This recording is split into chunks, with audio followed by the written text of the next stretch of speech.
bino si bya bufuzi kale eyo yawa ebyadala tabikiriza tutegeeragane naye tutegedde kimwe obaawo baana bange mbuuza mwanye kusalamu nga tebuzeemu. Assalamu alaikum warahmatullahi wabarakatuh. Wa alaikum salam warahmatullahi wabarakatuh.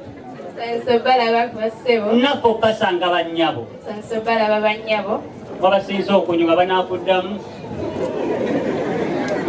Kimala omulungi tayogera bingi. Tayogera bingi. Komaawo omulungi tayogera bingi bimala. Nanyono nga bwaleeta bajjawo. Nga bwaleeta ebyabo byabwe.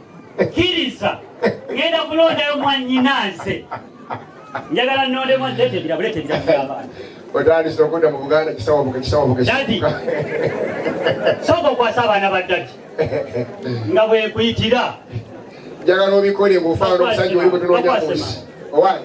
Dadi njagala obikole ng'ofaana n'omusajja gwe tunoonya mu nsi. Bawe.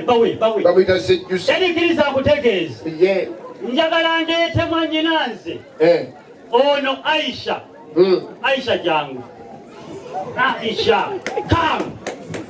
Come Aisha. Leta abaana mubadobyaza amaseeko. Kakati Aisha njagala okole bw'oti sambwangu nga naabira kabalaza. Ng'atidde nnyo. Ekirabo ekyo kyongera omwana ow'obuwala nga singa bagamba nti oyo akwana okuba namba 2 wa bbaawo. Okigere tulabe. Tagenda gigaba. Olaba okodde n'ekirabo ekirala okakasa dadi nti ebirabo okyali banereeta abaana bageza okutyaba eyo. Omugambi oja. Anti bikiddemu.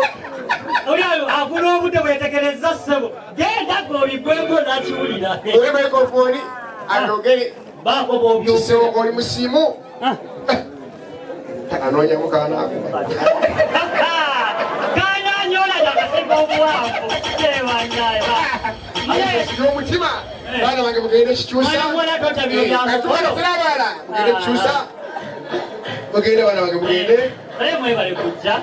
Omanyi okakasa kyo mwana mulenzi. Jjawo mumutulabira. Mwana mulenzi.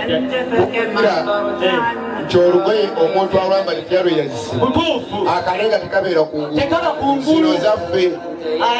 Mutukubira dadi yagulira abaana engoye. Yabapimako byonna bibatuka tebiseeyeeya mu ttaka. Leeta kacuma leeta.